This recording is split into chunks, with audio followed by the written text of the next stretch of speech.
जब भी आप एक अपना नया online e commerce business start करते हैं और अपनी खुद की वेबसाइट बनाते हैं, जो कि हम सीख रहे हैं इस पूरे प्रोसेस में, तो उसमें से एक मार्केटिंग का सबसे इंपॉर्टेंट फैक्टर है कूपन्स। यस, जब भी आप नए कस्टमर्स को अट्रैक्ट करना चाहते हैं या फिर मार्केटिंग में और अच्छे अच्छे ऑफर्स देना चाहते हैं, तो उसके लिए आपको डिस्काउंट कूपन्स या फिर ऑफर कूपन्स की जरूरत पड़ती है। और वो कॉमर्स में कूपन्स कैसे क्रिएट करते हैं, ये हम आज की वीडियो में सीखने वाले हैं। तो अगर आप हमारे चैनल पर पहली बार आए हैं तो सब्सक्राइब कर लीजिए, बिकॉज ऐसे ही यूजफुल वीडियोस वर्डप्रेस पर और डिजिटल मार्केटिंग पर हम लेकर आते रहते हैं आपके लिए फ्री ऑफ कॉस्ट। तो चलिए चलते हैं अपनी कंप्यूटर स्क्रीन के अंदर।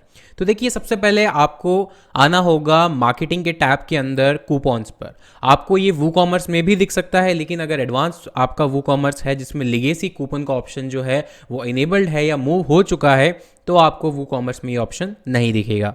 तो आपको आना है मार्केटिंग में और यहाँ पर क्लिक करना है कूपन्स पर।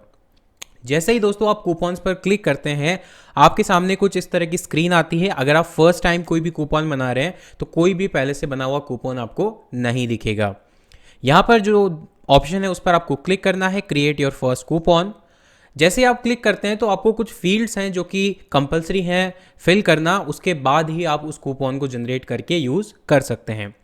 तो सबसे पहले देखिए, यहाँ पर है कूपन कोड। तो यानी आपको अपने कूपन का एक नाम देना होगा।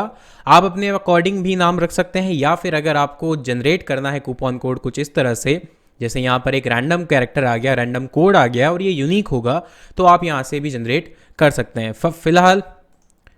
फिलहाल मैं इसको हटाकर अपना खुद का एक कूपन कोड का नाम दूंगा जो मुझे ईजिली अंडरस्टैंडेबल है। वो मैं दूंगा सेव 10। यानी इसका मतलब है कि जब भी कोई यूज़र इस कूपन को यूज़ करेगा तो उसे इंस्टेंटली 10% का डिस्काउंट मिल जाएगा उसके टोटल परचेज पर। अब देखिए, यहाँ पर कूपन का नाम देने के बाद डिस्क्रिप्शन आपको देना है, ऑप्शनल है, बट यहाँ पर आप दे सकते हैं जिससे यूज़र को पता चले 10% discount on total cart price. यानी टोटल जो भी उसने खरीदारी की है, परचेज किया है, कार्ट में उसके सामान है टोटल, उस पर उसको 10% का डिस्काउंट मिल जाएगा। अब इसके बाद यहाँ देखिए डिस्काउंट टाइप। आप डिस्काउंट टाइप किस किस तरह से दे सकते हैं, यहाँ पर कुछ ऑप्शन है। फर्स्ट है परसेंटेज डिस्काउंट, जैसे कि हमने बोला अभी कि 10%, 20%, 30%, तो आप परसेंटेज में डिस्काउंट को डिफाइन कर सकते हैं। सेकंड ऑप्शन है फिक्स्ड कार्ड डिस्काउंट। इसका मतलब है कि आप परसेंटेज में नहीं, आप अमाउंट में डिस्काउंट फिक्स करेंगे। यानी अगर मान लीजिए आपका कूपन कोड है सेव 100, तो यानी 100 रुपीज़ का ऑफ होगा, परसेंटेज में नहीं, एक फिक्स अमाउंट में होगा। और थर्ड ऑप्शन है फिक्स्ड प्रोडक्ट डिस्काउंट। इसका मतलब है हर प्रोडक्ट पर एक पर्टिकुलर फिक्स्ड अमाउंट का डिस्काउंट ही आपको मिलेगा। तो सबसे पहले हम देखते हैं फर्स्ट ऑप्शन को, परसेंटेज डिस्काउंट।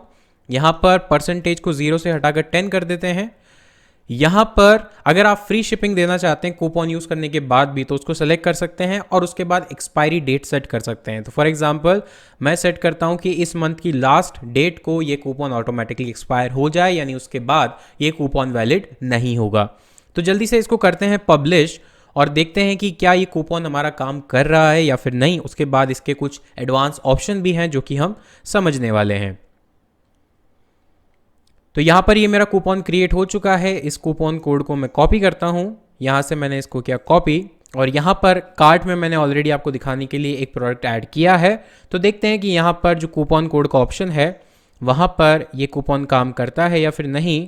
तो सेव 10 मैंने यहाँ पर डाल दिया है और अप्लाई कूपन पर मैं क्लिक करता हूँ। जैसे ही मैंने यहाँ पर क्लिक किया, आपने देखा कूपन कोड अप्लाइड सक्सेसफुली, और नीचे आप देखेंगे तो मेरे कार्ट में जो टोटल प्रोडक्ट्स थे उनका टोटल था 40 रुपीज़। 10% के हिसाब से 4 रुपये मुझे डिस्काउंट मिल गया और मेरी फाइनल प्राइस है 36 रुपीज़। यानी इस तरह से ये कूपन कोड हमारा अप्लाई हो चुका है। अब देखते हैं इसके कुछ एडवांस ऑप्शन, कूपन कोड के एडवांस ऑप्शन क्या क्या हैं। तो लेफ्ट साइड में आप देख सकते हैं यूजर्स रिस्ट्रिक्शन, कि इस कूपन कोड को यूज करने के कुछ रिस्ट्रिक्शन या लिमिटेशन आप प्रोवाइड कर सकते हैं। इस पर क्लिक कीजिए।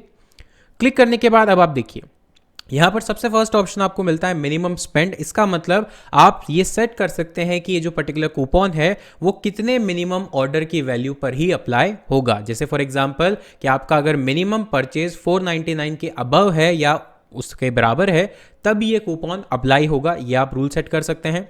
मैक्सिमम स्पेंड, इसका मतलब नाम से पता चल रहा है कि मैक्सिमम कितना आप स्पेंड करेंगे तो ही ये कूपन अप्लाई होगा, उसकी एक लिमिट आप सेट कर सकते हैं। इसके बाद इंडिविजुअल यूज ओनली, इसका मतलब है कि अगर ये कूपन कोड अप्लाई होगा तो एट द सेम टाइम आप कोई दूसरा कूपन कोड अप्लाई नहीं कर सकते। तो ये बहुत ही ज़रूरी फीचर है, इसको भी आप चेक ज़रूर कीजिएगा। एक्सक्लूड सेल आइटम्स, अगर मान लीजिए आपके वेबसाइट पर सेल चल रही है इस वक्त, अगर आप नहीं चाहते कि जिन प्रोडक्ट्स पर सेल अवेलेबल है उन प्रोडक्ट्स पर ये कूपन अप्लाई हो, तो आप उनको एक्सक्लूड कर सकते हैं। तो ऑटोमेटिकली जिन पर भी सेल है उस पर एक कूपन अप्लाई नहीं होगा। इसके बाद अगर आप स्पेसिफिकली प्रोडक्ट्स पर इसको लगाना चाहते हैं कि स्पेसिफिकली 5 ही प्रोडक्ट हैं जिन पर एक कूपन अप्लाई होगा, तो आप यहां से उन प्रोडक्ट्स को सर्च कर सकते हैं। या फिर जस्ट इसका रिवर्स, अगर आप कुछ प्रोडक्ट्स को एक्सक्लूड करके रखना चाहते हैं कि let's suppose there are 5 products जिन पर ये कूपन अप्लाई नहीं होगा, बाकी सब पर होगा, तो उन 5 प्रोडक्ट्स को अलग करने के लिए आप यहां से उनको एक्सक्लूड कर सकते हैं। देन नेक्स्ट है प्रोडक्ट कैटेगरीज, यानी किस कैटेगरीज पर ये सिर्फ लगेगा कूपन, वो आप सेलेक्ट कर सकते हैं। या फिर अगर इसका उल्टा एक्सक्लूड करना है किसी पर्टिकुलर कैटेगरी को, तो वो भी आप यहाँ पर सेट कर सकते हैं। नेक्स्ट उसके बाद है अलाउड ईमेल्स, इसका मतलब अगर आप ये कूपन कोड स्पेसिफिकली कुछ ही लोगों को देना चाहते हैं और आप ये चेक करेंगे उनके ईमेल एड्रेस से कि जब वो ऑर्डर प्लेस कर रहे हैं तो अगर वो ईमेल एड्रेस मैच होता है आपके डेटाबेस के साथ, तो ही ये कूपन कोड अप्लाई होगा। तो वो भी चीज़ आपको यहाँ पर फैसिलिटी दी गई है। तो ये काफ़ी एडवांस फैसिलिटीज़ है जो आपको यूज़ करनी चाहिए ताकि आपका जो कूपन का यूजेस है वो सही से हो सके। देन उसके बाद यहाँ पर यूजेस लिमिट, कि कितनी बार कब कब यूज़ कर सकता है, वो सारे ऑप्शन है। तो फर्स्ट ऑप्शन यहाँ पर है यूजेस लिमिट पर कूपन, यानी एक कूपन कितनी बार यूज़ हो सकता है। लेट्स सपोज आपने सेव 10, ये 100 टाइम्स यूज़ हो सकता है पूरी वेबसाइट पर, तो आपने इसकी लिमिट सेट कर दी 100, यानी अब 100 से ज़्यादा बार ये कूपन अप्लाई नहीं होगा। Limit uses to X item, इसका मतलब आप किसी पर्टिकुलर आइटम पे ये सेट करना चाहते हैं कि इस पर्टिकुलर आइटम पर कितनी बार होगा। ऐसा तो नहीं है कि सेम कैटेगरी या सेम आइटम पर एक से ज़्यादा बार भी हो गया है। तो अगर आप ऐसा कुछ भी नहीं रखना चाहते तो इसको एज इट इज छोड़ सकते हैं, ये सब पर अप्लाई होगा। देन उसके बाद यूजर्स लिमिट पर यूजर, ऐसा तो नहीं है कि एक यूजर बार बार उस कूपन कोड को यूज कर रहा है। तो अगर आप एक यूजर को एक ही बार परमिशन देना चाहते हैं कूपन कोड अप्लाई करने की, स्पेसिफिकली सेव 10 एक कूपन कोड अप्लाई करने की, तो आप यहां से वो रिस्ट्रिक्शन कर सकते हैं और यहां पर आप डाल सकते हैं 1, इसका मतलब एक यूजर एक बार ही इस कूपन कोड को अप्लाई कर सकता है।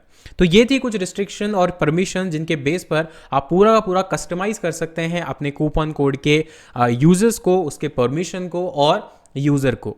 तो दोस्तों ये था एक कंप्लीट ट्यूटोरियल जिसमें हमने आपको बताया कि वूकॉमर्स में अगर आप कूपन्स को ऐड करना चाहते हैं या क्रिएट करना चाहते हैं तो आप कैसे कर सकते हैं और क्या क्या वेरियस ऑप्शंस अवेलेबल हैं। दोस्तों उम्मीद करता हूं कि आपको वीडियो पसंद आई होगी। अगर पसंद आई है तो लाइक कर दो, चैनल पर पहली बार आए हो तो सब्सक्राइब कर देना, बेल आइकन को जरूर दबा देना सो दैट हमारी आने वाली जितनी भी वीडियोज़ हैं उनका नोटिफिकेशन आपको सबसे पहले मिले। मिलता हूँ आपसे नेक्स्ट वीडियो में, तब तक के लिए take care, thank you so much, have a nice day.